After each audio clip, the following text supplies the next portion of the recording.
Hello, guys, and welcome to the newest episode of the Just Another Castle podcast. With me today, you have Matt. Yo, I did not say Mike. We got Chris, level up, friends. who's NerdEXP on my gen, and you got myself, Eli Polisalon, on my gen. Back from E3, really tired, but I'm here to talk about games. But before we get to all that and the news, why don't we begin with what we've been playing? I played a lot of stuff, but only Played for like everything. I played like everything, but we'll talk about that a little later. The one thing I actually did play before I left is I fulfilled the promise to the listeners. I played through A Link to the Past. I thought it was decent. It did not like live up to the hype. I thought it was a great game, but man, I'd say like I'd put it towards the lower part of my Zelda list. Jeez, so what's on your higher end of the Zelda list? All right, so I think number one for me would be Wind Waker. Okay. Followed by A Link to the Past at number two. Oh, okay. So wait, you said it was on the lower tier. I mean, not A Link to the Past. I meant to say A Link's Awakening. My bad. Oh, okay. Number two is A Link's Awakening. Number three is Minish Cap. Number four, whatever. I don't know. Maybe number four, Ocarina gets number four. Then Ages, Oracle of Ages. There are probably Zelda games I've played that I just don't remember right now. Yeah. Okay, so interesting. You're more of the 2D kind of Zelda fan. Yeah, I really like the 2D ones better. I don't know. I think one of the primary reasons that I may have not taken a Link to the Past as well as number one, I had the big like year and a half break in between. I picked it up and ended it, you know. Number two, I was kind of rushing through it because I was trying to get it done. And number three, probably, and this is probably the biggest reason is because I was using the save states or whatever. So I didn't really get the full Zelda experience. I was kind of cheating a little bit to get through quick.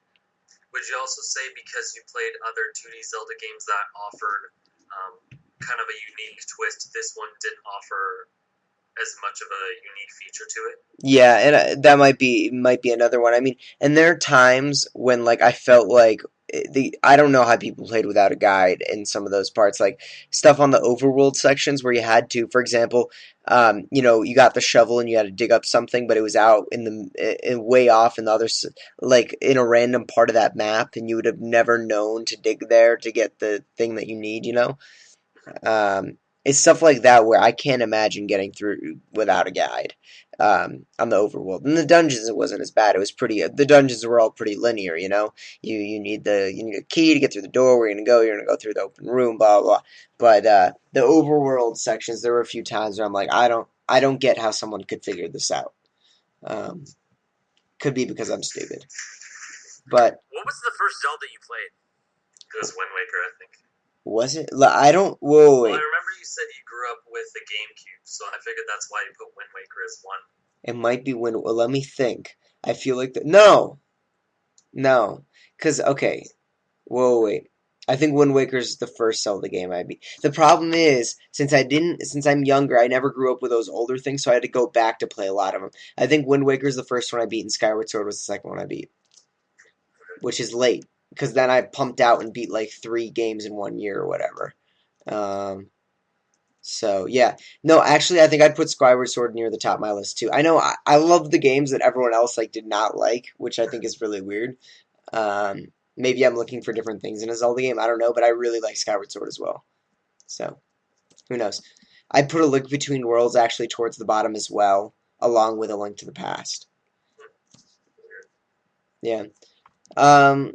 All right. Let me think. I think that's pretty much all I played. I don't think I played any more Saints Row. I bought a few games. I bought Rocksmith because it was $30 on sale, and I kind of like We playing. all did. It was Steam. I actually got it on PS4, Oh, cool. and then I got the Rainbow Curse or whatever, Kirby and the Rainbow Curse, because I saw it on sale for $20, and then I got Far Cry 4 because I saw that one on sale for $20 as well. So I kind of saw a bunch of sales, and I'm like, hey, money, throw it out, you know. Yeah. So I'm excited to try Kirby. I think that's the next game I'm gonna play. I want to play that one too. Yeah. There's a lot of games I want to catch up on. Yeah, and I mean, especially since that's the only, I think, big AAA game on the Wii U that I haven't played. I don't think there's a single other one I've missed. So yeah, I need to get around that. I mean, the other one I own Game and Wario. I just haven't spent much time on it. I mean, I think that might be the only other one. Oh, and of course, like Sonic and Mario Party. But whatever. Yeah. All right, Chris, what about you? What have you been playing? Yeah, I've been playing Fallout Shelter. Is that the iOS one? Yeah, that's the I've iOS completely game. I'm sorry if I'm not updated on news. When you're on the show floor, you kind of have like a little bubble around you. You don't really hear anything else. Yeah, oh yeah, when you're on the show floor, looking down at all the serfs at home. I've been playing Fallout Shelter. It's an iOS game. It's fun. It's a more complex, robust, tiny towers, which I spent a good bit of time into. There's just a lot more resource management, more to do, more variables. So it's a good game. It's free. It's legitimately free. No crazy paywalls. So if anybody's interested in it, download it and check it out. See what's going on. Are there any microtransactions of any kind, or is it just everything is free? There are microtransactions. There are these lunch boxes that you can buy. You can also earn them, and you can earn them like legitimately through normal means. So like every time you have 3 daily quests that are rotating. Like if you beat one, you get another one pop up, and it's stuff that you're going to do naturally anyway. Collect X amount of resources, level up this many characters, find 5 weapons. So it's nothing like too crazy or out of your way. And some of the rewards for those are lunch boxes. The lunch boxes can be purchased, I think, for real world money. It gets you weapons and money, which is also stuff that you can earn while playing. So there's no need to purchase this. This is just if you want to. So you do not feel cheated at all. Say that again, Eli? You don't feel cheated at all by playing this game, right? No. Feels I mean, completely I've been playing natural. it for a week on my phone, so I probably sunk who knows, 2-3 hours into it, which is a good amount of time for a free to play bathroom game. The other game I've been playing, I cannot recommend, is called Wander. It's a non-competitive, non-combat MMORPG for PlayStation 4 and PC. It is unfortunately extremely buggy and bare bones and kind of an empty world. I had a chance to talk to the developer. He was a really nice guy. And I think that he had a big vision for the game. And part of that vision was people playing this game. And an MMORPG with an empty world is a dead MMORPG. Like other players are part of that experience. And without them there, it's missing that and it feels hollow. Mm-hmm. Yeah, I hadn't really heard of Wander. Well, I did know that PS4 is getting a bunch of new free-to-play games just in general, but I hadn't heard of that one specifically. This is actually a paid game, which Oh, I think is it is. It's not a free-to-play. Yeah. Really? So it's like a subscription. Is it subscription-based? No, it's a one-time fee. I think it's $25. Oh, wow. All right. That's interesting. So I think that's why the world is so rarely populated. Yeah, I think the price hurt it. I'm looking up on Google. Is it the one that looks like a tropical beach with Ents from Lord of the Rings, basically? Yes. Okay. What the heck do you do in this world? I've played it for about 2 hours now, and I run around in circles trying to find stuff to do. My first hour, I was stuck in int mode because I went left when I should have went right, and that thing moves painfully slow. And then I finally became human, and I'm like, all right. And basically, I just kind of moved faster in an empty world. Like, it wasn't more enjoyable. There wasn't, all these great options that opened up. There's a couple other forms. The form that I keep looking for that I hope really makes the game different is Griffin, where you can fly, and there's air currents, and it becomes like a gliding simulator. So you can fly and do nothing. Right. But yeah, I think that's what the end goal, I think that's what would happen. So, I had a lot of hopes for the game. I feel like the developer did too. They're still patching it.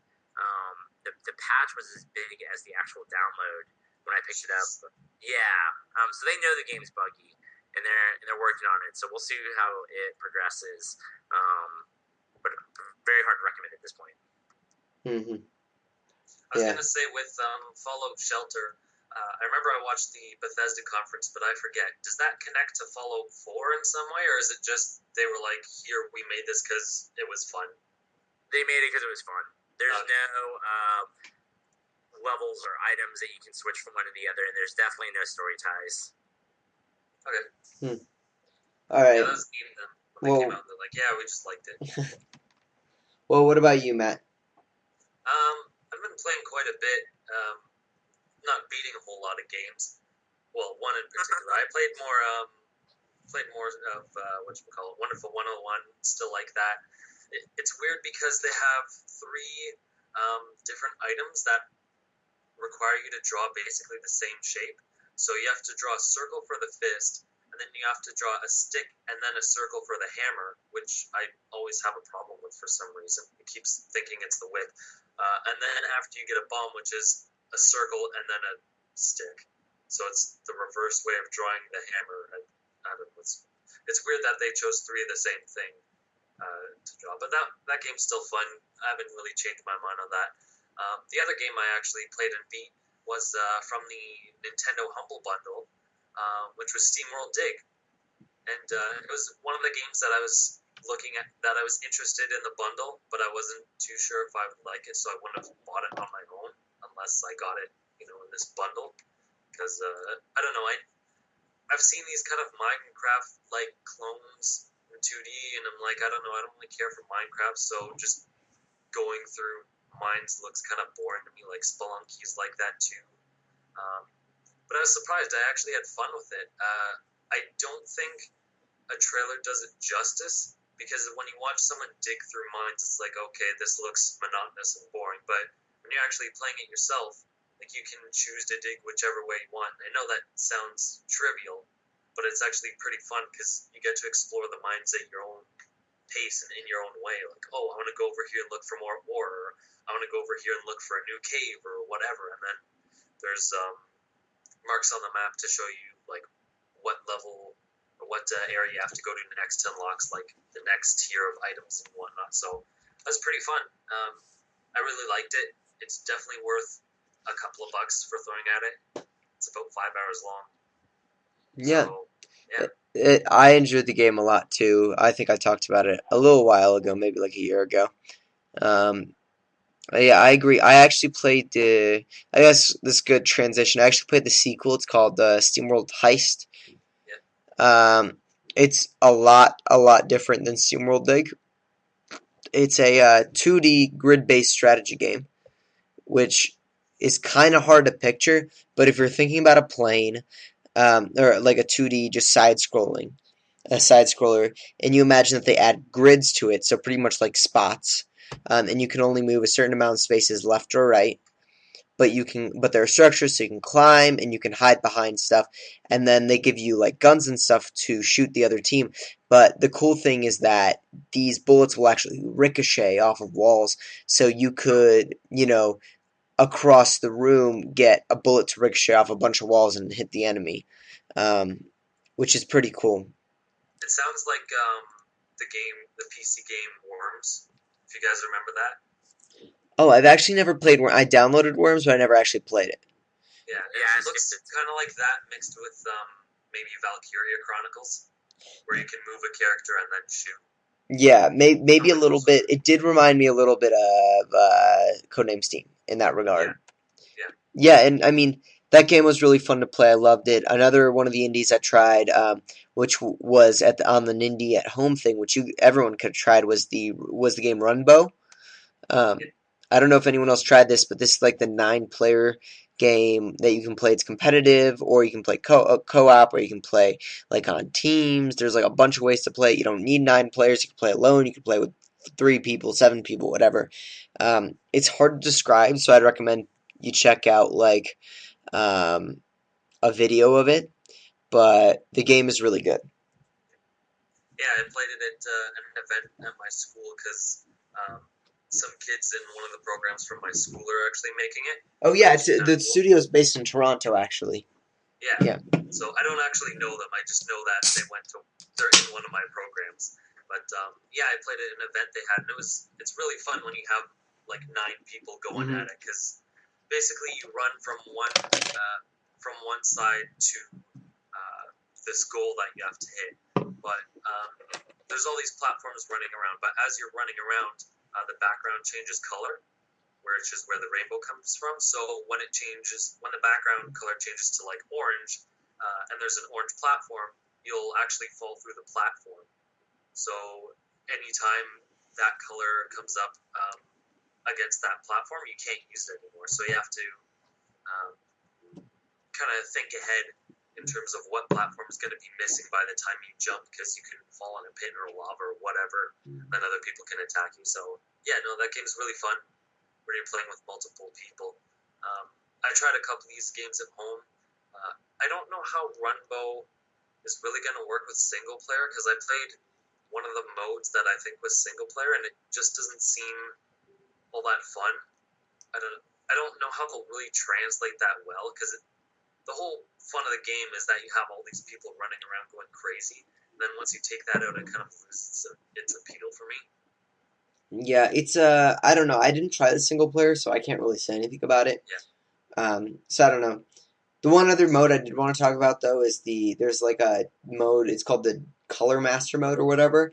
Okay. Something like that. It's like one guy against all the other players. And the way it works is the players are all trying to get to the goal. And the dungeon or the color master is trying to screw everyone over, and he's got power-ups and stuff. Like, for example, he can drop in an enemy. He could make your controls reverse, so you actually have to press left to go right, and vice versa. And that's a blast, because in order for one team to win, you'll need to get one guy to the exit. But that's still really hard to do, and it's really competitive and fun, and everyone's screaming, trying to strategize with each other, while the color master's in the back trying to drop the traps and stuff. That mode is also really fun. Just wanted to throw that in there. So E3. I was gonna say, sorry, I did play a couple of more games from the yeah. at home. Sorry to interrupt you. Yeah, go right ahead. No, that's fine. I'll just go through them quickly. I played Typo Man as well. I thought that was really cool. It's basically Limbo, but to solve puzzles, you have to spell out words. So there's a trap at one point, and if you go near it, it tries to attack you. And there's a factory, let's say, to the left of you, and it's spitting out letters, and it shows above what letters come out. And one of them is an S, so you gotta push the S to the word trap, and then it becomes strap, and then it straps down that word and stops it from attacking you. So it's that kind of puzzle mechanic to it, which I think is pretty cool. Yeah. Yeah, go on. Yeah, no, I played Typo Man as well, and same thing as you, same thoughts. What I thought was even more intriguing, though, is when I read the preview of some other guys at different sites. It turns out that there are actually multiple ways to solve some of these puzzles too. Like, you could form different words to solve puzzles differently, which blows my mind even more. Like, it was already pretty mind-blowing, the thing they thought up and the whole concept and everything, but the fact that you can solve puzzles like two different ways, using different words and different combinations in the puzzle, man, that's just amazing. That is, yeah. I was gonna say, it's funny though. I had to laugh when you said that. You're like, just the way you said it. You're like, you can spell different words. Things. You're like, words, man. Special. Yeah. But and then two other ones I played were Rive, which is basically just a twin stick shooter. You're in like a little spider robot. You can jump around and shoot things.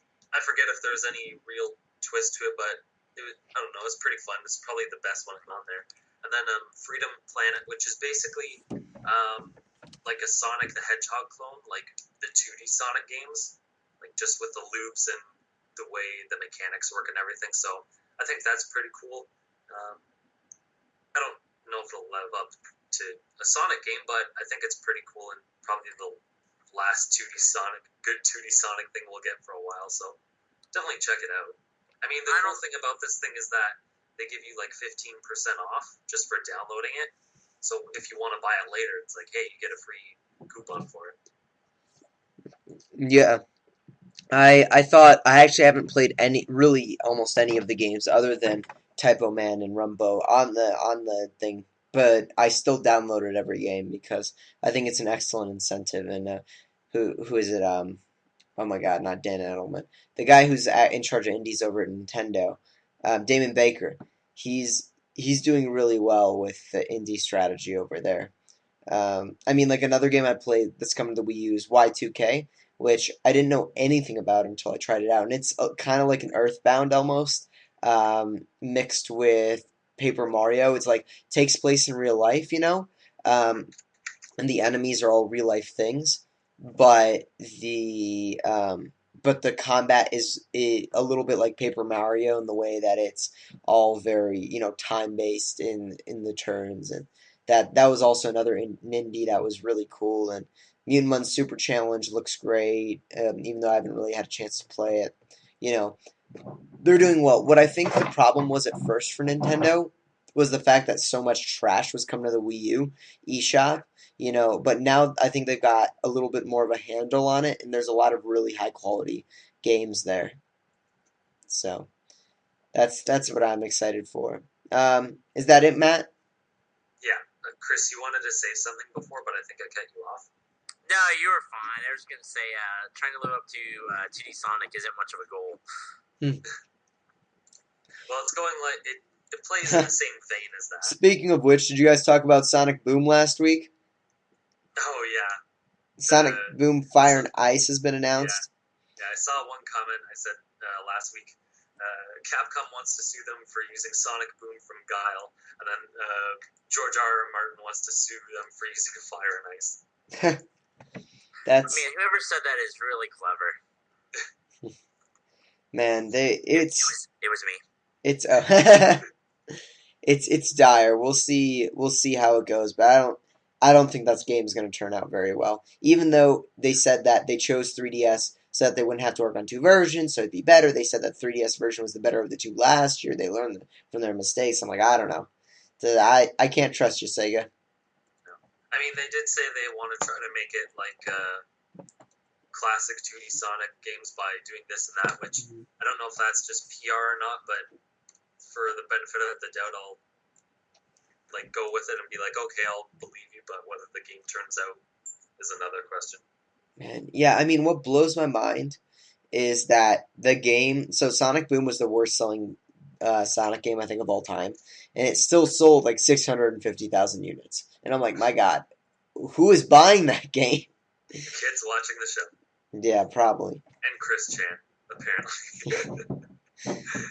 All right. Well, let's move into Nintendo's E3. I think you guys talked about this a lot last week, and let me know how close I am to your guys' thoughts. I mean, for me, the presentation was underwhelming. I thought it was terribly organized. Other than the Muppets part, I thought the structure was completely horrid. They missed out on so many games. First of all, I don't know why that mini direct 2 weeks before even existed, because they should have put that in the regular direct. They should have had. They should have had Fatal Frame. They should have had Project Treasure. They should have had Devil's Third. They should have had what? Pokken Fighters. They should have had details or new fighter or something. Yeah, anything. They should have had a 15, 10-second Zelda trailer. Freaking anything. Just have Link make a face, or even a logo. Still coming next year, whatever. And their presentation would have been saved. They really didn't have to announce anything new or have any new games. They just needed to have their games in the presentation. I mean, the fact that they spent 15 minutes on a Star Fox dev diary just pissed the hell out of me. It's like, I love you, Miyamoto, but get off the screen. Sorry, go on. Yeah, go what? I was just going to say, they spent 7 minutes on the woman talking about making a yarn Yoshi, which is, fine. I don't mind hearing dev diaries. They're cool, but that's way too long in this kind of press conference. Yeah. Come on, we don't need to spend that much time to say you came up with an idea. Yeah, and it was all leading up to something, building up to something, and then it just never got to where it was going. And so that's what I was frustrated. On the show floor, the Wii U presence was pathetic. You had Mario Tennis, which is meh. I mean, meh in its presentation. I really don't know how the final mode will be, but there literally was just that one, tennis match mode, and with the new power-up, this Mega Mushroom. They just made it. What? It's clear that they just made it Yeah. like a month ago. Here's the biggest problem I have with Mario Tennis, okay? And it shouldn't be a problem that exists because, it's so easy to solve. So, if you're looking at a picture of tennis, right? You got the person in the front, you got the person in the back, right? And you usually plays the person in the front because that's easy and that makes sense, right? Like you're playing from the perspective from the character's back. It's kind of hard to explain. That makes sense. What they do in Mario Tennis is something that doesn't make sense. The person on the gamepad and the person on the TV they're both seeing the same screen. Oh, are you kidding me? So they're The not. one thing they could have Yeah. done. So That's not only is there no split screen, but the gamepad, exclusive feature, they could have showed it, different perspective on the gamepad as the one on TV. They didn't do it, which annoyed the flippin' hell out of me because the person in the back is always at a disadvantage because the depth perception is off. It's hard to kind of judge where the ball is, which doesn't make sense. There are no motion controls, which I know we for ages been like, get rid of the motion controls. Like, this game should have motion controls. I'm sorry, it's Mario Tennis. I mean, there are just so many issues I have with the game's design where it's like, why didn't you do this? Why didn't you do this? Why didn't you do this? That I have issues with. well, the surprising thing is it's supposed to come out like this winter. So if you believe that, it's like, should you show off more than this if it comes out in like 6 months? Yeah, that game, the other game that's obviously. Like, I think a lot of their holiday 2015 games will probably get pushed, but like if this one doesn't get pushed, I don't see that there will be that much in this game. Yeah, but you know what other game looks like they've literally been working on for 2 months? What? Blitzball? No, well, Blitzball is part of the bigger game. No, the Animal Crossing. Oh, yeah. I mean, that's obviously been in development for like 2 months. I have an issue. I mean, I didn't play that game. It wasn't on the show floor. I can't really have anything to say on it. Obviously, Nintendo NX is probably going to launch next year. It's going to have Metroid. It's going to have Zelda. No way. Okay, it's going to have Metroid. It's going to have Zelda. It's going to have 3D Mario. It's going to have Animal Crossing. All within that first year. And that's going to kill. I don't disagree with your software. I disagree with NX 2016. But, Chris, there's nothing for the Wii U after this year. I know, and there was nothing for the Wii for Yeah. Plus. But I think they learned from their mistake because that really hurt they say that the every Wii. year. It's completely possible, but they were so convinced last year that Zelda would come to the Wii U, and they showed it at last year's E3, and in December they said it's coming this year. So it seemed like they were making really good progress. And the fact that they went from showing it at last year's E3 to completely disregarding it at this year's E3, there's got to be something big going on, and I think it's a port. I don't want to disagree with you, but like they got so much flack for Twilight Princess, and I mean it's almost kind of one of the forgotten Zelda games that I don't know if they'll be willing to port a game like that again. Wait, they got flack for it? Yeah, I don't remember that. But I mean, I wasn't around. Sorry, go on. Oh, I don't know. Maybe I just listened to the wrong people, but I feel like people were kind of always upset about the whole GameCube to Wii switcheroo, and that game should have just committed and came out on GameCube. I think it was. I don't know. It was like when the Wii came out, it was like, what was it, one game per console, like attach rate. Like basically everyone who bought a Wii bought Twilight Princess. So financially, it made sense. Yeah, I think. I don't know. We'll see, but I'm pretty convinced. I don't know. NX is. I really don't want to see another console that has a year of no software. And it's getting to the point where they legitimately have nothing. And it's really sad to see. I mean, what else? On the show floor, you had Mario Maker, which was there last year. I mean, it's a cool game and all, but it's coming out this year. And it's great. I think Mario Maker is going to be wonderful. The other one is... Yoshi, which comes out later this week or next week in Europe. Comes out later this year in America. It's done. It's good. That was also there last year, though. That's the problem. So 2 out of the 4 Wii U games were there last year. The 2 new games were Star Fox and Mario Tennis. Mario Tennis I already talked about. Time to talk about Star Fox. I don't know what to say about Star Fox. I refused to write a preview on it because I felt like I might be missing something. I might not be understanding something. But out of the 5 people that played the demo, we had one person who absolutely hated it, turned it off halfway to play something else. We had another guy who just didn't like it, but played through anyway. There were 2 of us that were just kind of confused. And then there was one person who really liked it. And so that's not a very good reaction, you know? So can you tell us the reasons, like, why they quit or why they didn't like it? Yeah, so I'll begin with the fact that I think the game looks terrible. Just dreadful for a Wii U game. The game looks like a GameCube game. And I think Brian Altano said this on the Nintendo podcast, but pretty much like you can't really see it from a computer monitor because that's not optimized and it's small. But when it's blown up on a big screen, that game looks rough.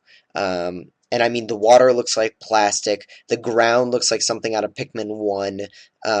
You know, it's kind of hard to. So it's not necessarily that the models are angular, because that was part of like the style before. It's more of the textures. Yeah, the textures. It's the textures. The textures are dreadful. The mountains look like something out of GameCube game. Like, and I get it. Like, there's some speed to it. Like, you're not really looking at these things for long. Like, I get that part, but you know, same thing with racing games. And racing games are the best looking games on any system.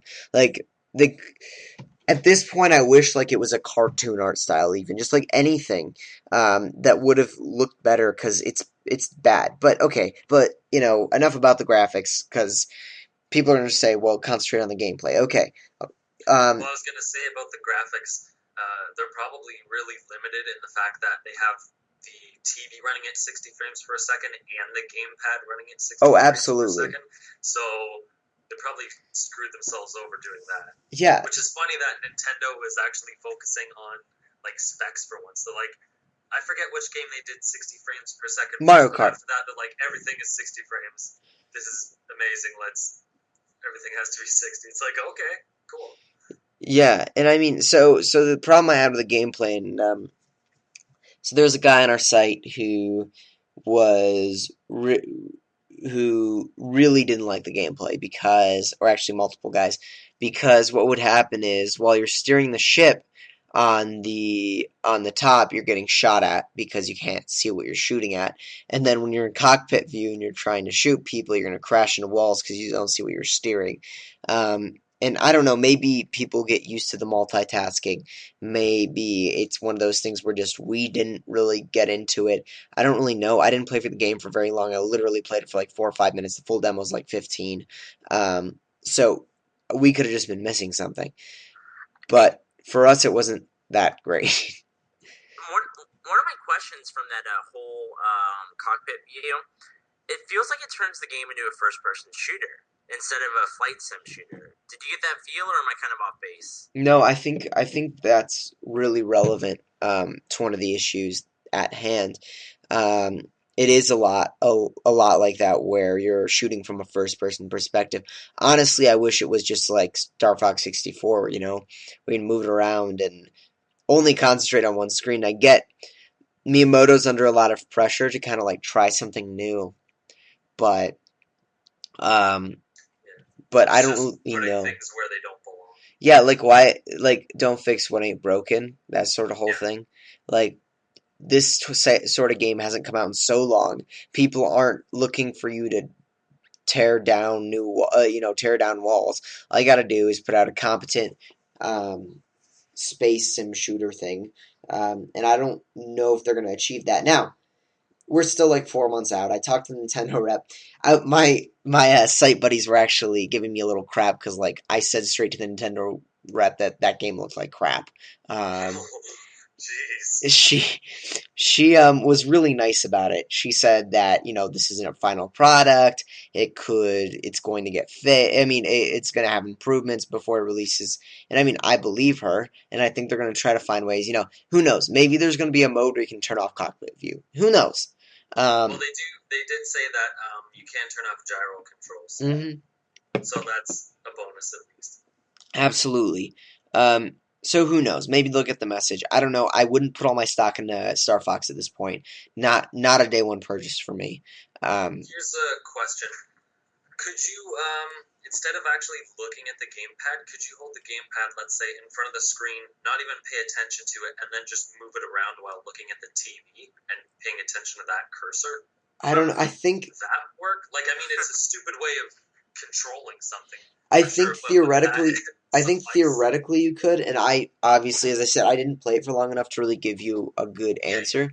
But I think the thing is, it's distracting because when you have a yeah, screen that's not only closer to you, but in first person view, and also like it just looks closer to the enemies, like you're getting a better perspective. Your eyes dart to it. Because the looking at the ship, it just looks like so much farther away. Not only because the TV is farther, but because it's not in first person. Um, so I don't know. That's why I didn't want to write a preview. I didn't want to get something wrong. I didn't want to frustrate someone who may have liked something. And I just don't think I played enough to really get a good impression of it. So I didn't write anything on that one. Um, I- Was the yeah. boost mechanic, did that work well? Because when I heard them talk about the controls, they're like, oh, and we can use the second stick for boosts and like loop-de-loops. I'm like, that sounds like you're just making the controls like more confusing Oh no, Boost. than it should Okay, be. so I actually like Boost. I don't remember, but I think they ran out at one point. Um, Boost was good. It was fun. It made the game a lot quicker, and I appreciated that. So I was a fan of Boost. Okay. Just because it sounds weird to use like a second control stick for boost rather than like a face button. Yeah, yeah. Wait, let me think. I think that if you pressed forward on the analog stick, you would automatically move with Boost. Um, I think that. Maybe I might be wrong and I just don't remember. I think it was like you could move left and. Oh, wait, no, I don't know what I'm talking about. Disregard that. I didn't think about it and I'm like, no, that's wrong. Um, I don't know. We'll see. We'll see. The game. Well, I'm sure they'll do a direct on it at one point. Yeah. So we'll see more. Honestly, I wouldn't be surprised if Nintendo did a direct in 2 weeks. To kind of flip the bird to E3, and we'll see. But I wouldn't be surprised if that happened. It's happened before, you know. Um, So 3DS is next. They had 5 games to play on the show floor for 3DS. I thought the 3DS had a good showing. I thought it was decent. The problem with 3DS is that it just doesn't get as much attention on the show floor. The Wii U's are the ones taking up the most floor space. They're the ones with the longest lines and everything. The 3DS just had, on the show floor, there were 6, 12 3DS units at stations as opposed to probably like I don't know, like 30 Wii U's. So there were probably like 3 times more Wii U's. And 3DSs are small, there should be more of them. And then plus there were a few 3DSs just walking around attached to models or whatever they brought in. Um, and so I think the best game on the show floor from Nintendo was Zelda, the 3DS version, which I'm really sad got overlooked. Which you said was kind of funny to say because Zelda wasn't even at the show. But because Zelda wasn't at the show, everyone kind of took out their anger on Triforce Heroes, which was really sad because that game was really fun. Now, I don't know how it'll work in a full setting. It was really fun when it was me and 2 guys I knew huddled around, we're screaming at each other, plotting together how to solve problems. This whole, it was a ton of fun. The puzzles were really, really well designed. Like, for example, I got the gust jar, and a second guy got a gust jar, and then the third guy would get a bomb case, and the puzzles would be optimized around the specific weapons that we would have. And it was very, very creative. It was really well done. The boss was fun. Most of the game is done. I think there were 6 dungeons to choose from at E3, so I think they're almost done with it. I really love the art style because I love the Link Between Worlds art style.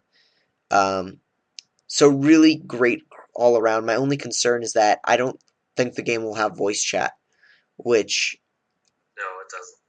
I don't understand how you can play that game without voice chat. It has online play and there are icons like you can click come here or go there or whatever on the touch screen, but I don't understand how that game can be played without voice chat. You can't collaborate. You can't be like there's no button. There's no bomb for on the count of 3. We're throwing this bomb here, and then I will blow it, and then you'll go run over there and do that. There's no button for that. Um, Yeah. the other issue I had was the fact that there are, I think, 8 or 10 lives. The problem is that pool of lives is shared within all the characters. And if you collectively drain all 10 lives, you will all be booted. Which I thought was a huge issue because if you just have that one anonymous player on your team who sucks at Zelda, you will die and you will not complete any dungeons. Which just sucks even more. I feel like maybe they should have had like a bubble mechanic, like in their platformers, like if someone dies, he'll bubble back or something. Which I guess will make the game easier, but on the bright side, you don't have one guy completely sabotaging the whole team. So, I mean, in a good environment, when you have two guys that you know and trust in the same room, that game is awesome. Amazing, fun, well designed, everything. I'm just really disappointed because I don't think Nintendo's gonna put out a good online product. Well, the kicker for me is that if one person drops out, the whole game kicks you out. Mm-hmm. So if one person gets a bad connection, yeah, then you're screwed. Yeah, that's So it's really weird. Does this game have to be played with 3 people? no. That's the thing. You can play alone. Is it fun though? I don't. Like, I don't know. I didn't. That's the problem. They didn't You have basically demos. have to control the other 2 yourself, which sounds like it would be hard in some areas because I'm sure you would have to have people moving like at the same time. So it sounds like it would be really annoying by yourself. Like you have to move one person and then switch, and then move the other person and then switch. Yeah, And there's then, some meanwhile, there's probably enemies trying to kill you. exactly. There's some quick reactions required in that game. Like there was, on the boss, for example, what you had to do is one player You'd had never to be able to beat a boss. yeah, well, what would happen would be one player would throw a bomb. So first of all, the boss would appear, and you don't know where he's going to appear. So he's going to randomly appear. You need to have one guy throw a bomb to a specific place so that it's in a direct line with the boss. You need to have a second guy use the gust jar to throw the bomb to the boss. Now, if you're playing alone, you would literally have to, number one, have two characters ready to run wherever because you don't know where this bomb's going to appear. Number two, you got to grab the bomb character and throw a well-placed bomb where this guy actually ends up appearing. And for the third character, before this boss disappears, and who knows, whatever, you gotta run over and perfectly place a blow. Like Gust. Like, that will not work. And it was even worse, I was talking to the Nintendo rep, and she's like, oh, I hear you guys arguing, it's not too bad, earlier today, people demoed who spoke different languages. And that was terrible. And I'm like, really? That's how it feels like online without voice chat. Like, I don't. It's such a shame because the game is so good, but nobody's going to experience it the way it should be experienced. So, yeah. Any other? Random insert thing. I clicked on a video it says Bravely Second, and there's an apple enemy where like all of his body pieces are slices of an apple, and he has the seeds as his eyes. Well, thanks for interrupting, Matt. Just kidding. I just had to tell you about the apple, man. Are there any other questions regarding Zelda, or can we move on? Is that it? All right. So do you naturally hate this game because you hate fun Zeldas like A Link to the Past? Now the funny thing is I loved this game and I praised it. I'm a huge skeptic on how that game is going to work online. Like, honestly, if Matt and Mike and I buy that game, we'll have to get on Skype to play it because I don't understand how we can play that without voice chat. Yeah, I think it's Four Swords all over again. Great with 4 people, boring by yourself, or impossible to beat apparently. Yeah, And we'll see. Because who knows? Maybe they'll have a good system in place. Maybe the reaction times of the enemies will be just like slightly slower or whatever it is. Um, what else? We got Chibi Robo, which was actually pretty fun. I enjoyed it. I don't think it should be a full $40 game, but the gameplay itself was pretty fun. There were a lot of Does, collectibles. It was kind of like a puzzle platformer a little bit. It was does it seem like faster there's than gonna? I. Oh, what, Sorry, Matt? I keep interrupting. Go on. I was just gonna say I expected the game to be kind of slow, but it was still kind of a quicker pace than I'd expected, which was good. Um, what's your question? I was gonna say, does it seem like there's anything really special about it? Because it just seems like the main thing is you can extend your cord and then just grab up on taller platforms, and then I guess later you can backtrack when your cord is longer or something, and then that's Yeah. about it. So I mean, it's kind of fun when you got can use the cord as a ricochet tool, which is kind of Yeah. cool. It'll bounce off walls and stuff. Um, but I mean, the game isn't extraordinary, but it's fun. It's good. I mean, it's a solid puzzle platformer. It's not amazing. It doesn't really have all that much new, but if you pick it up, I think you'll have fun, you know? And it's not a bad game by any means. So, I played one level. I thought it was pretty good. But I mean, who knows? Once again, it's one of those things where I only played 15 minutes. Maybe after 2, 3 hours, those mechanics are just going to be boring and stale and terrible. So, once again, take that one with a grain of salt. Um, I played Yokai-Watch. I'm completely convinced Yokai-Watch is going to take over the US. I think it's going to be big. The What? gameplay is a little bit like Pokemon, but it's also really different. So it's compared to Pokemon because they're like yokai to collect. There's more than 200. Whoa, excuse me, more than 200 to get and collect and make a team. But it's very interesting. Battles take place. They're 3 versus 3. You have a party of 6, but you only use 3 yokai at any given time. You attack by playing special mini games. You don't select like, oh, I'm gonna use attack, flamethrower, whatever. No, you actually have to play various mini games to deal damage. From what I could tell, or from what I asked, it didn't really seem I didn't really understand whether you would do more damage the better you played at the minigame or whether it would just take longer to use the move. I don't really know. But they're like mini games you have to play in order to perform moves. And then at any time with the swipe of the stylus, you can switch out the 3 that are on screen. It's really really fast and easy to do. You don't have to go into another menu. You just flick the stylus and you've got 3 other yokai or 2 other yokai, whatever, on the screen. And then the ones that you just used will actually restore health when they're held behind. So there's an element of strategy. You got to know who to send out when, how long to use them before sending back, because if one of them dies, they won't recharge their health. Um, so that was really cool. It didn't really seem like there were any random battles, but players would actually have to look for yokai and seek them out. Um, so I thought the game was actually very different from Pokemon, even though the premise was kind of similar. The gameplay itself was very different. Yeah. Do they attack randomly while? Yeah. Do they attack randomly, or am I just watching the videos wrong? I think they might attack randomly. I wasn't 100% sure because I didn't really play the game. I kind of watched. I only had a limited amount of time, so I actually watched someone play and have her walk me through all the gameplay and everything. So I couldn't tell you. I think it's random though. Was it at least fun? It looked fun, yeah. I mean, I it looked fun.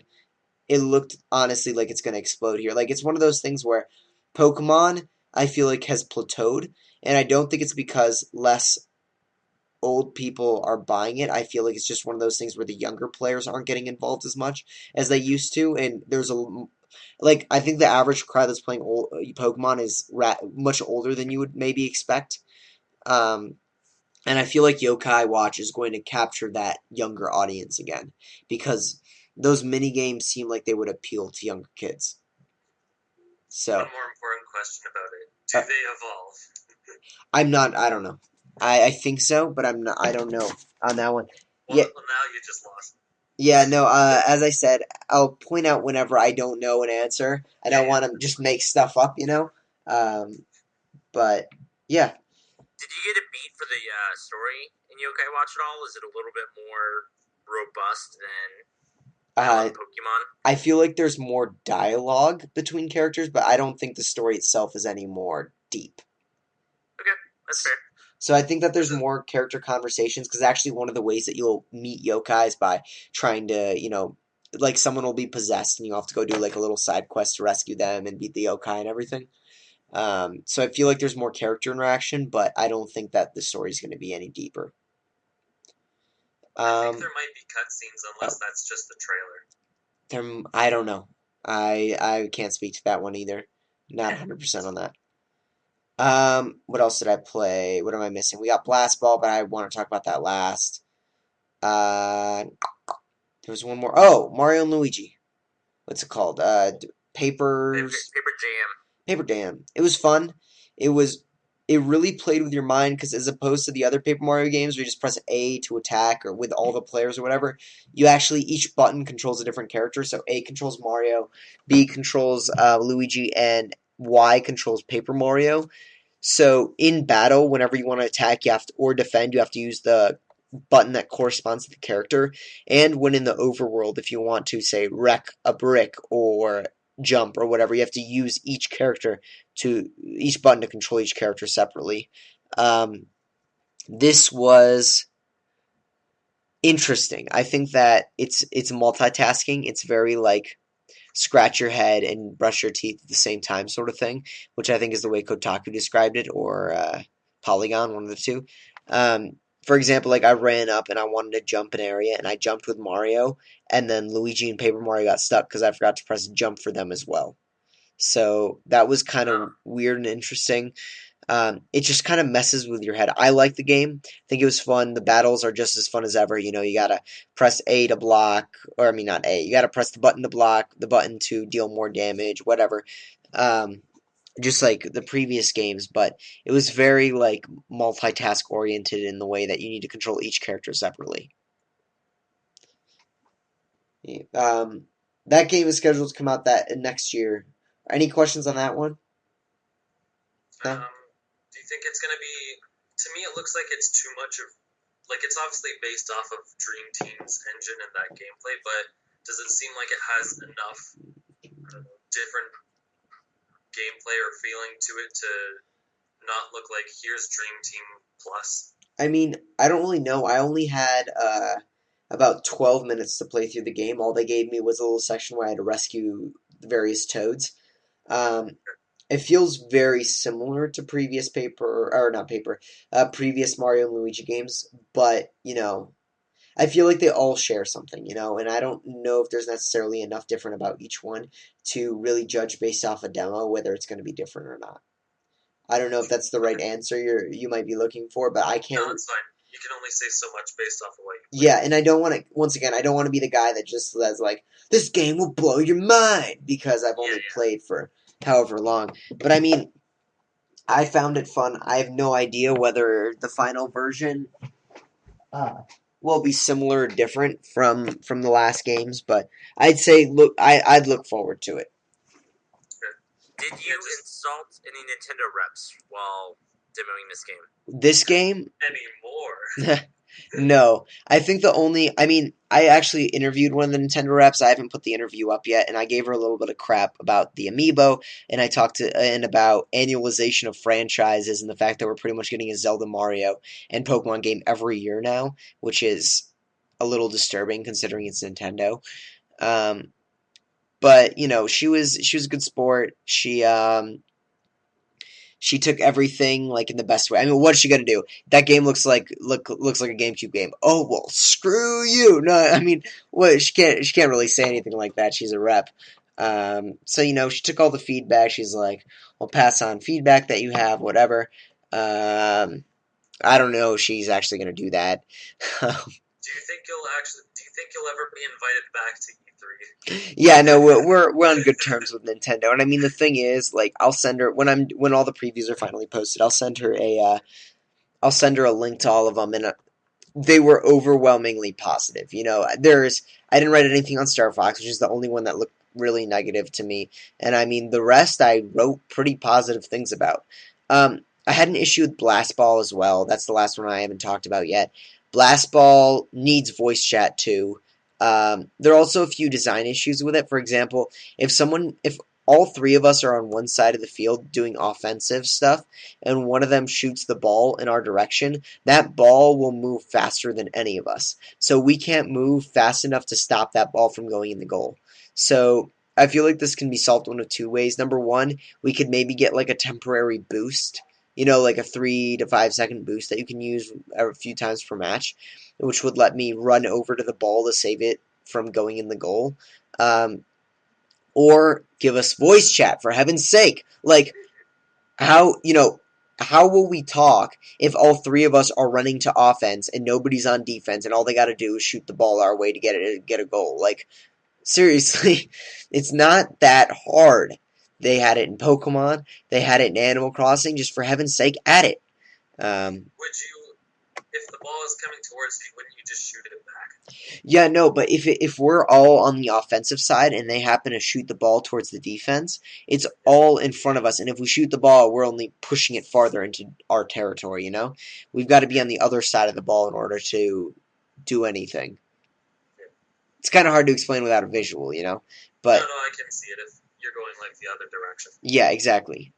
So that was problematic. As for the third party front, I think the big game to note is Mighty Number 9.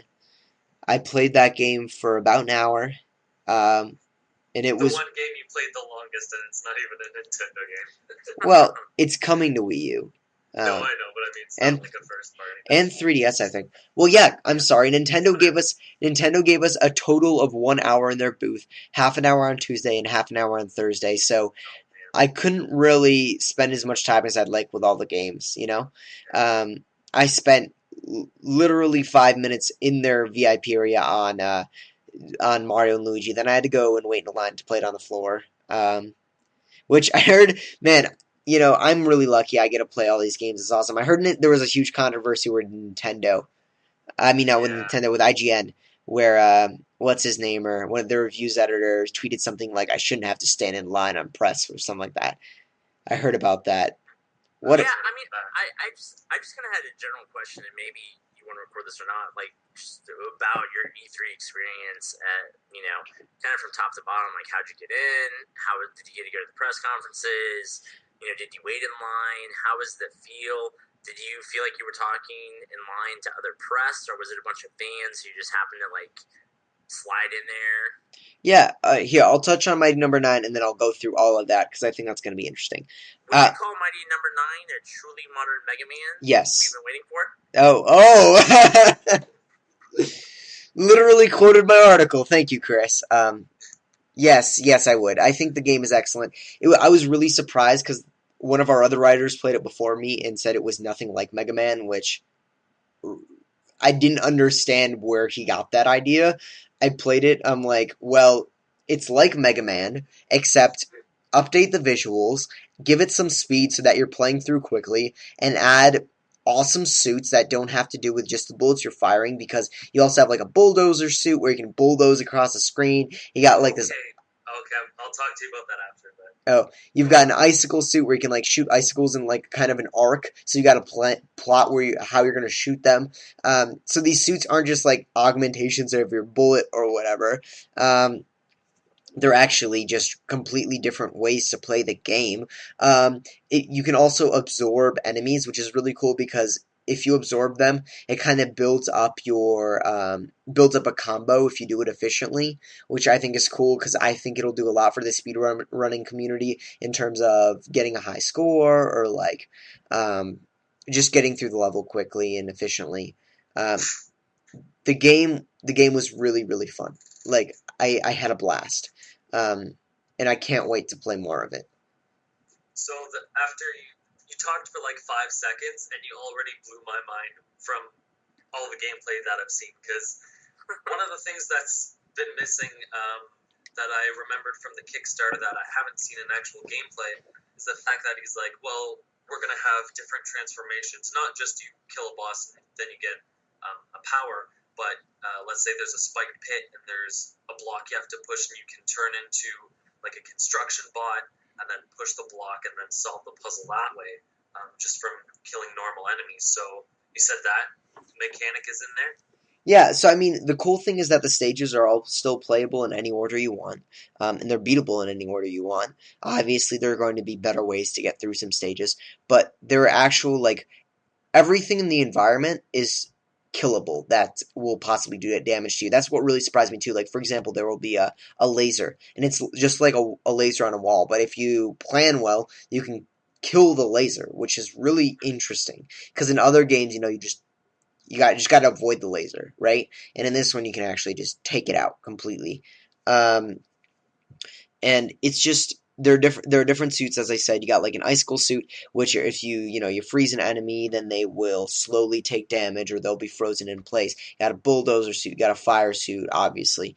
So are they separate from the boss powers then? No, I think those are gotten from the boss battles. Okay, so the boss powers have more than one use. Then, yes, yeah. saying. It's not just an offensive weapon. Yeah, exactly. Okay, cool. Some of the other, or like there was, and just the way that they're utilized is very awesome. Like, for example, or like there was this electrocuting power where you'd shoot it and it would latch onto an enemy and just do damage continuously for like until it's dead, over a long period of time.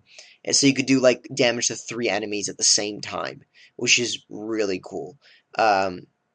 I love the game. I cannot wait to play more of it. I think it's going to be awesome. It comes out this September. They're pretty much done with it, and they gave us almost a full build, and they're just like, go where you want, play what you want, and it was awesome. Were you playing on the gamepad? I was not. I was playing on the PS4 controller. Because they were all PS4 builds, I think, or Xbox. I don't remember. So as for this whole E3 experience, in order to get in, you have to apply for a press pass. Actual badges, I think, are $11 or $1,200 if you're not a member of the industry. I think they're $400 if you are a member of the industry, and they're free if you're press. In order to be considered press, your site needs to be getting at least 10,000 unique visitors a month, I think, is their metric. And eventually it tapers out. I think that there's like a graphic, so like you can't, for example, our site, we get 300,000 to 400,000 a month. But we could not bring 30 to 40 people. I thought that was the case. That is not the case. We were capped out at like 8. We could bring 8 people. So once you get in, you just pretty much need to get in contact with people to make appointments, because if you're a part of the press, and for me, for example, I was the only guy writing from Nintendo Enthusiast. We had a video guy there and a cameraman, but I was the only one writing.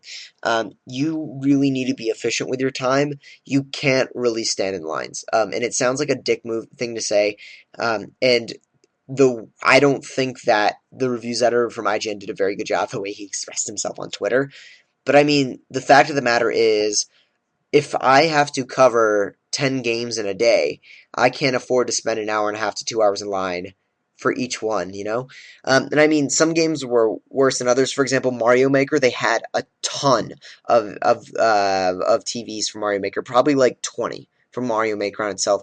So, for example, when I had my limited time in the back with Nintendo, where, it's pretty much like play what you want, no lines, I did not play Mario Maker, because I could go on the floor and wait 20 minutes and play it. So, you kind of need to know how to budget your time. If it's something like Star Fox, I mean, you had to play in the back, because lines for that were an hour and a half long at least. Yoshi, I think I waited 25 or 30 minutes to play, because I couldn't get that in the back. 3DS games, Zelda, the line for that was hours. Metroid Prime Blast Ball line wasn't too bad.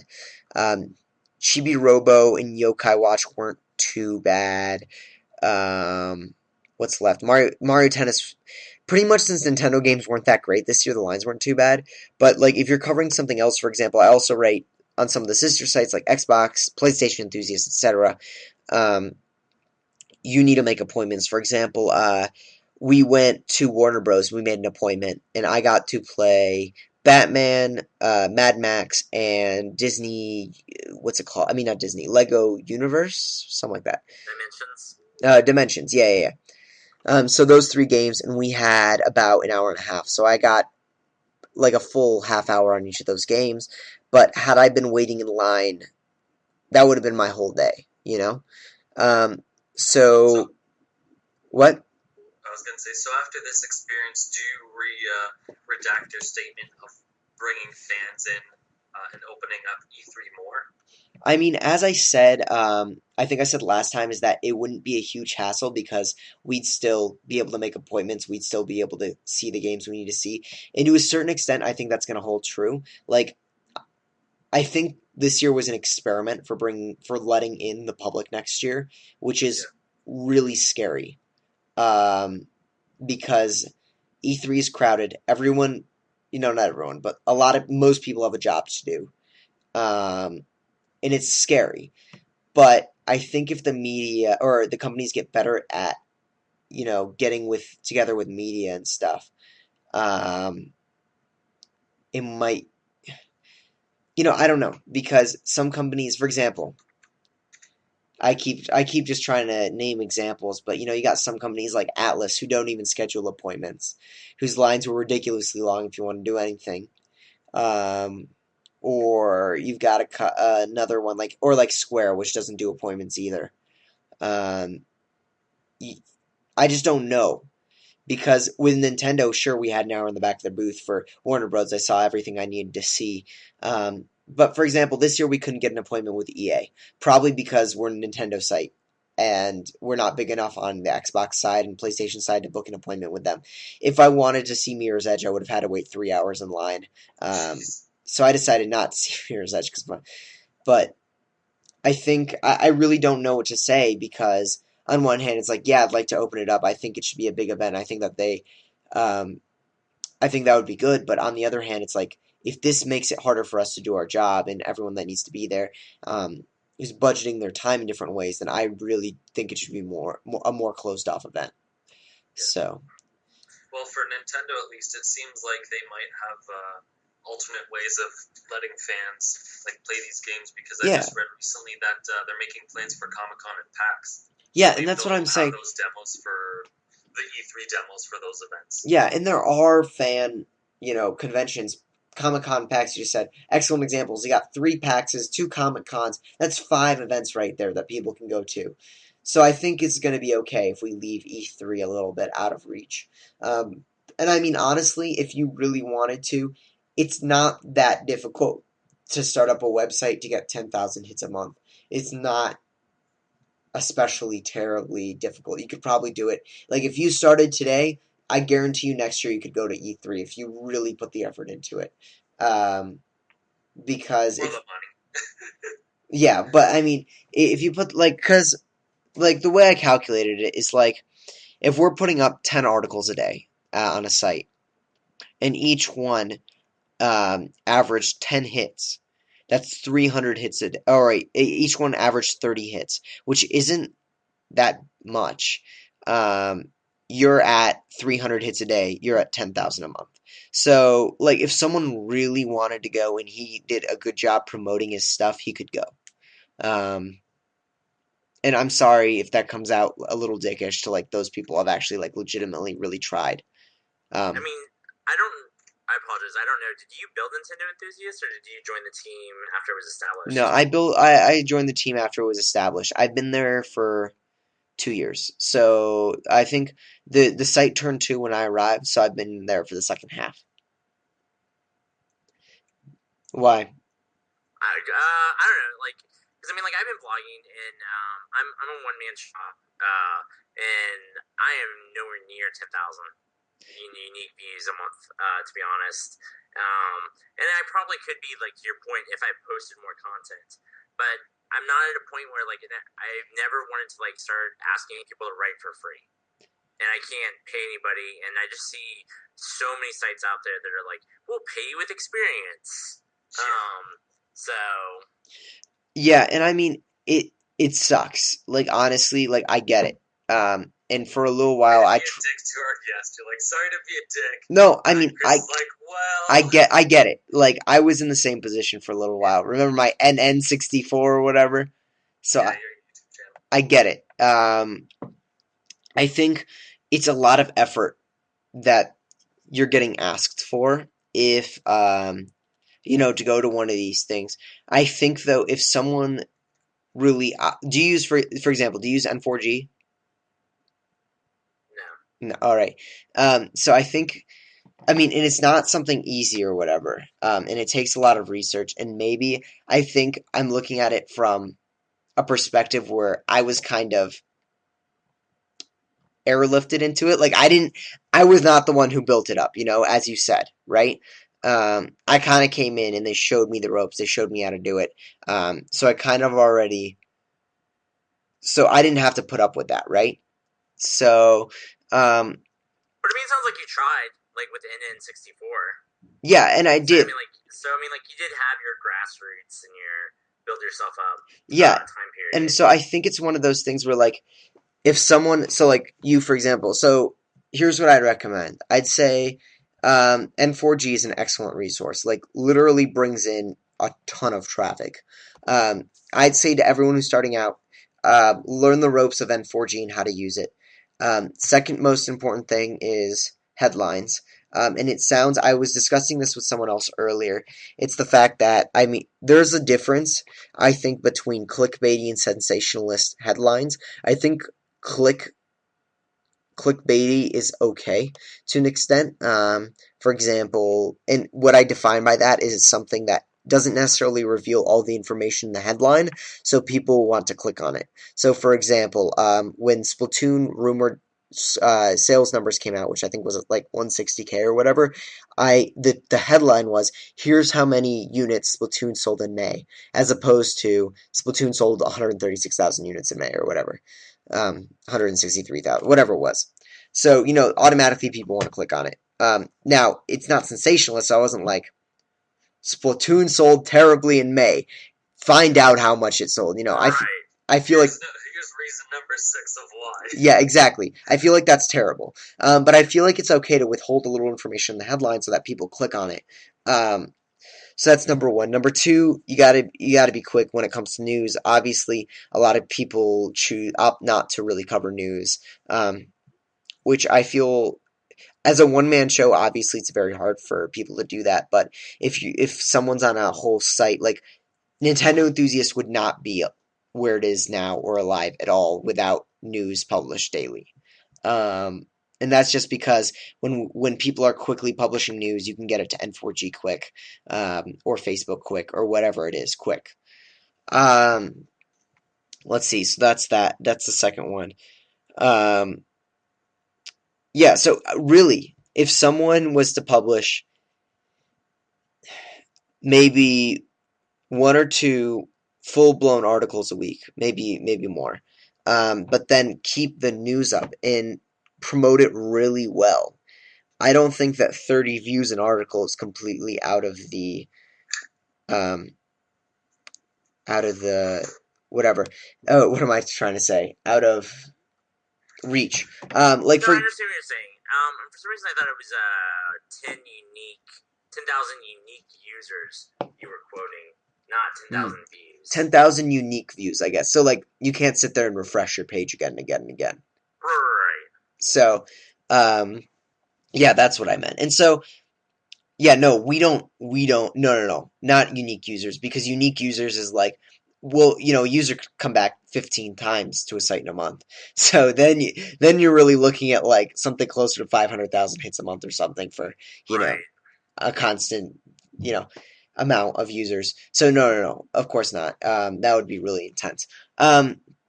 I mean, I'm just looking, and the reason I say this, I'm just looking at, for example, PlayStation Enthusiast, which we launched, I think, officially last September, and it's up to about 10 to 12,000 units, hits a month within 6 to 8 months. Now, the other thing I think that really helps in that is, it sounds terrible, but doing top 10 lists, top 50 lists, really top lists, really help build recognition. And it's bad in the way that a lot of people find that to be really clickbaity as well. But Well, people interact with it. ex- I got away from it, but I was doing like a top 5 Tuesday, and it was every week my most engaged piece of content. mhm. Like you're absolutely right. Like top 5 lists and questionable headlines. I mean, they do. There's a reason that these sites still use them. They work. Yeah, absolutely. And I mean, when it comes to, I mean, some of the best, I think on PlayStation Enthusiast, for example, the best piece I think we've had there of all time was top 100 open world games. And this guy literally went through, obviously took him a lot of time, and he went through and selected 100 open world games. I don't remember if he actually like ranked them or whether it was just like 100 of the best open world games. Um, and he wrote up a little write up, 2 to 3 sentences on each one, and it was huge. And it's stuff that people wouldn't necessarily expect that get the hits. Really small news tidbits if you happen to get a connection with someone, which I know is really, really hard to do with a small site. Um, so, and I mean, of course, I think the easiest way to get to E3 is by trying to find a position at a site that may not be your own, but with that, you lose a little bit of your identity.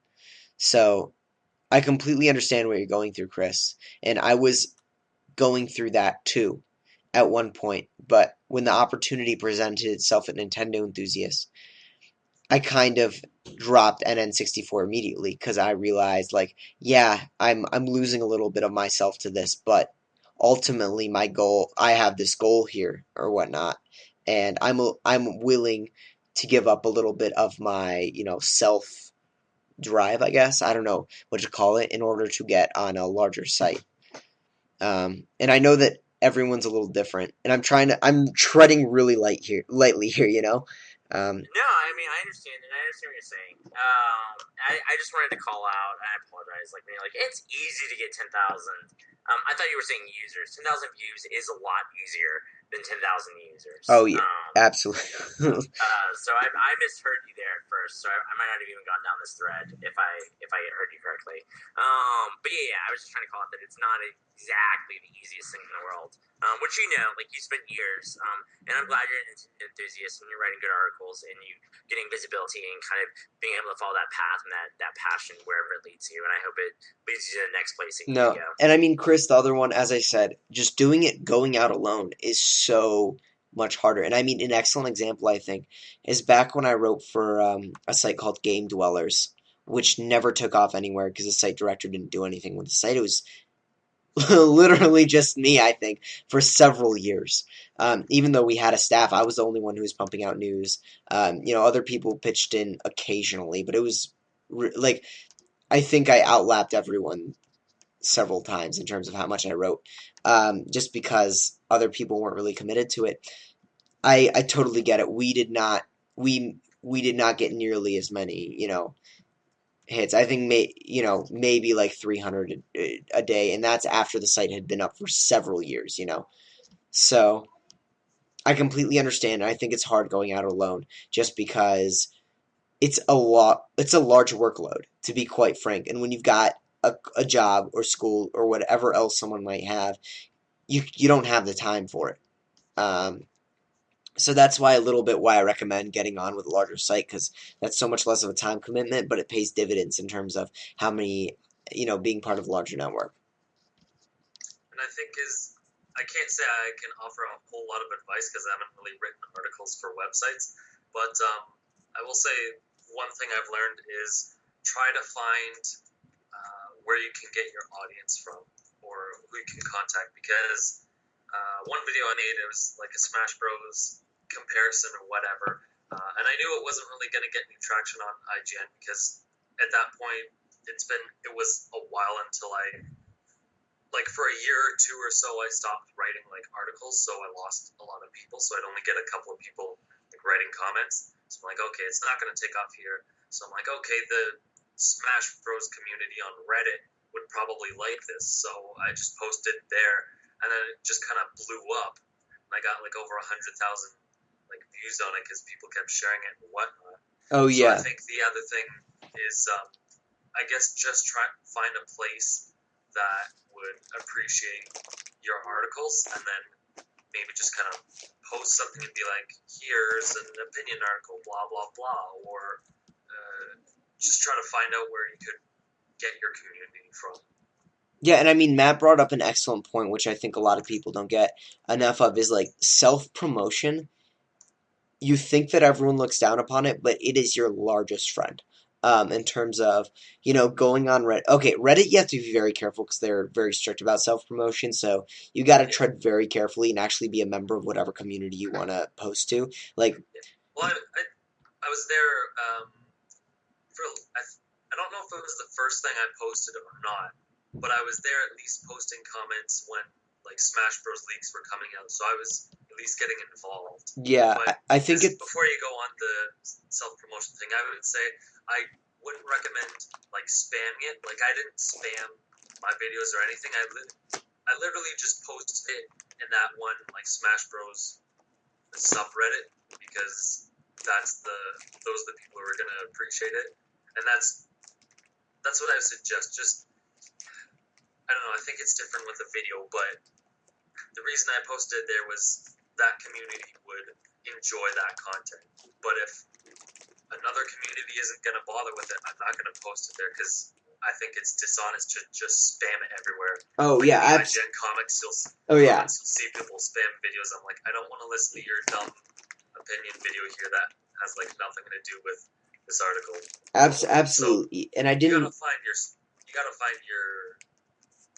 the proper place and the proper time, basically. Yeah, absolutely. And I didn't mean to spam.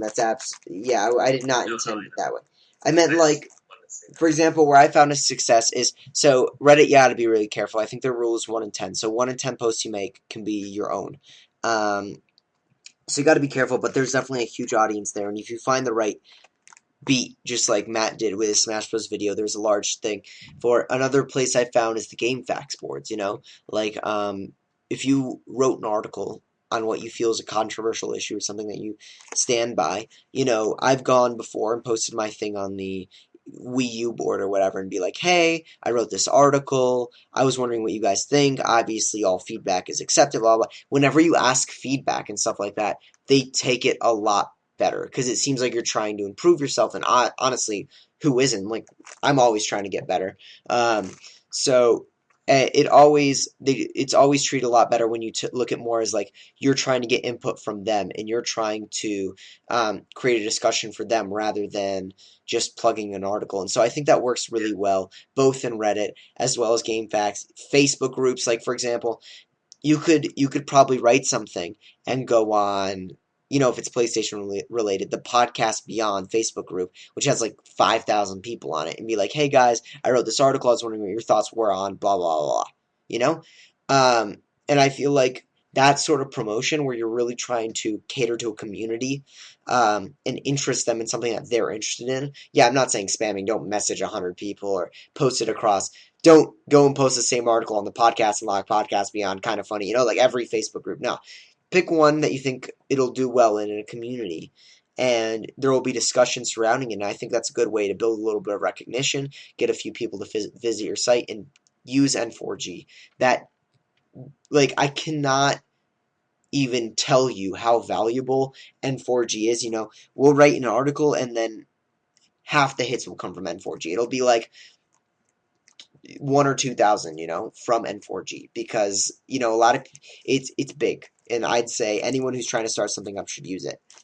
Yeah, you brought up a perfect point about writing opinion pieces and posting in the community because you just reminded me that's how I got started. I went on some 3DS forum to write something, and then I wrote it on an IGN blog, and I'm like, okay, I'll just post it here because I think maybe more people will get exposure to it.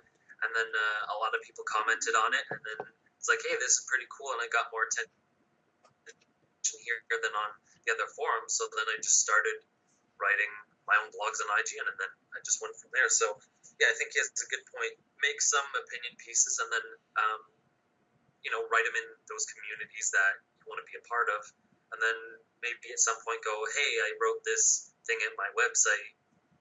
If you want, you can check it out. Blah blah blah. Yeah. There are a few other things I wanted to say. Oh, number one, Chris, please link me to your website. I will happily put it in the podcast description and everything else. I also want to check it out on my own to just like look around. I'm sure I've been there before. I think you've linked me before. I just forgot. What website was it again? NerdEXP.com. Oh, yeah, okay, there it I is. just posted it there. Right there. I've definitely been there before. That's what I thought, but I wasn't 100% sure. Um, also, I encourage you. I mean, Matt, this is open to you again.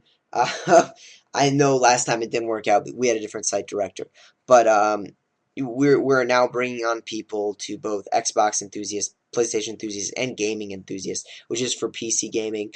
I don't know necessarily if we're bringing on anyone for the Nintendo side, because we're pretty full there. But the other sites are all bringing people aboard. Um, just contact me on IGN, Paul Salon, if you're interested. I'd be happy to give you some more information. That offer is open to you as well, Chris, if you just want to write some stuff on occasion. Um, anything. Um, yeah, I think there's a lot of just talk to people, in terms of what worked for them. Like, for example, I know I'm terrible with YouTube. Like, I post stuff and it'll get like 30 hits, and then I'm like, wow, I thought this was better than 30 hits, but you know, and that may just be me sounding entitled. Like, oh, this should have gotten more hits. I know nothing about YouTube, so most of the time when it comes to YouTube stuff, I'm asking other people around because I know that there's a lot for me to improve on that platform. But I mean, best luck to you, Chris. How long has the website been up? About a year and a half now. All So right. a little bit more, a little bit less. February 2014. Oh, all right. So it's been around for a little while now. Um, I think I think that pretty much closes out our podcast here. One quick question about Mario Maker, actually. Oh yeah. So I heard that they have version exclusive, basically items. So one has the Super Mario Bros. 3 has the Tanuki suit, the World has the cape, blah blah blah, and they all have their own physics unique to each separate game, which is awesome. Um, but do you have exclusive mechanics to each one? Like in Super Mario World, you could do the spin jump, but does every game have the spin jump just so it works across the board, or how's that work? Can't tell you. Okay. I played. Here's how my Mario Maker experience went. I I played 8-bit Mario. I died, and then I died again, and then I died again, and then there's a line. So I'm looking behind me, and people are judging me pretty badly, and I'm like, I'm done with this level. So then I went to go play New Super Mario Bros. U, and I died, and died again, and died again, and everyone's being super judgmental, and I'm like, I'm done with this. I'm going to go play. I'm gonna go create a level. So then I start creating a level, and I played, and I died, and it's You can't even create a level that you're good at. so. Come on, Eli. It was actually really sad. But what was really cool actually about Mario Maker is it would tell you what percent of people died or made it through on the try. So like for example, you'll play a level, and you'll make it through, and then it'll be like 8% of people beat this level, and you feel really special because you're in that 8%. So that's pretty cool. Yeah, no, yeah, I saw the sharing. They listed the sharing functionalities or details later, which they should have shown in the show. But there's a lot of cool stuff there. Yeah, the one shame is I wish Mario Maker had some sort of video function where you could like upload videos of yourself beating a level or something, because I think that would be really cool to watch, but it's not there. Yeah, they said they thought about it and then they didn't want to because they want people to play it. But that kind of doesn't make sense because if you put it on YouTube, then you can show other people your level, and then they'll say, "Oh, I want to download this level," and then they'll go and play it. Matt, Or people who don't have the game will say, "Oh, this game looks interesting. I want to go buy it." What you forgot is that Nintendo doesn't make sense. So there's that. You're right. But at least they added the YouTube functionality in Smash. So Yeah, happy yeah. about that. And who knows, maybe it'll come later. Seriously, we got to wrap up the show. It's been quite a long time. I hope we didn't even dive into news. I'm going to save this. Please save this, Matt. I'm going to need this for next week. We'll skim Yeah. through some of this news stuff. I don't think much news is going to come out in this next week, so I think this will come in handy. So yeah, thanks. Thanks everyone for listening. Really appreciate it. Why don't we go around and kind of plug all our stuff? I am, of course, Eli Paulus. Follow us along on my channel on Twitter. Find my stuff on YouTube, Nintendo Network 64, and NintendoEnthusiast.com. Chris, you're next. Yeah, thank you. Thanks for having me on. As previously said, my site is NerdEXP.com.